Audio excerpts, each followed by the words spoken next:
Hi everyone, and welcome back to our Google Drive training. In this lesson, we're going to look at the contents of your Google Drive. We have worked our way from left to right across our Google Drive window. We looked at the navigation on the left, and then we looked at our options along the top. Now let's look at our Google Drive that we have here in the center. The first thing you will see at the top is your suggested files.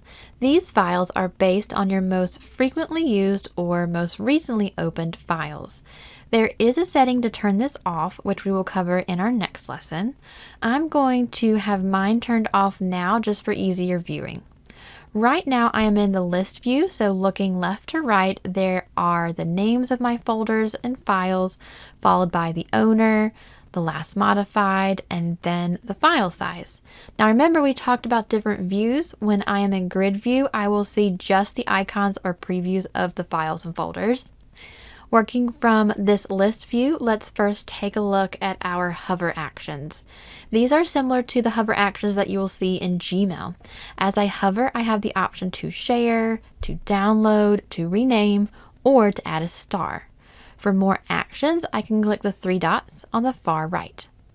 Also, with a folder or a file selected, up along the top, there are some of those same hover actions, but with a few extras.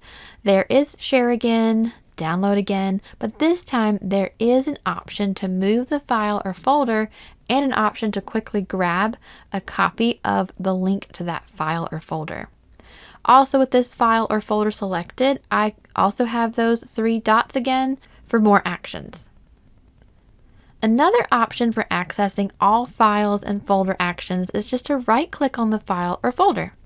Notice the variety of options that we have here. We do have some of those same quick actions that we saw, such as copying a link, moving a folder, renaming a file, downloading or removing the file. Some additional options that you have when you right-click includes things such as preview, open with, add shortcut to drive, making a file available offline. Notice one thing that is listed here, view details, was not a hover action or a quick action, but that is something that is always available whether you select the file or not in the top right corner with that little eye. On top of all these options, there's also keyboard shortcuts, which we'll talk about in another lesson. As with many Google tools, there's more than one way to do everything. So as with all things Google, it's best to explore until you find what works best for you. All right, so we have our files and we have our folders. Let's look at the different file types. Here are our typical Google Docs, Google Slides, and Google Sheets. The great news is that when you add a Microsoft Office file, such as Microsoft Word, Excel, or PowerPoint, those files will be in the same similar color, but with their respective icons, and extensions will be listed. So in an upcoming lesson, we're going to take a deeper dive and look at Microsoft Office files and how those work with Google Drive, but do notice that they are easily distinguished from this window. Another common file type is PDFs, which look like this. Now, Google Drive also has other types of files that may be listed here, and here are a few other examples. We've got Google Forms, Drawings, My Maps, Google Sites. If you have any scripts, if you are using Google Jamboard.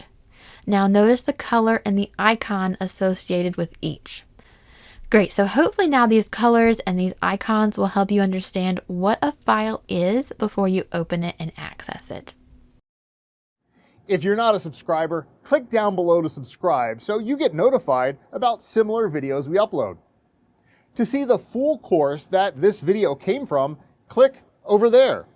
And click over there to see more videos from Simon Says It.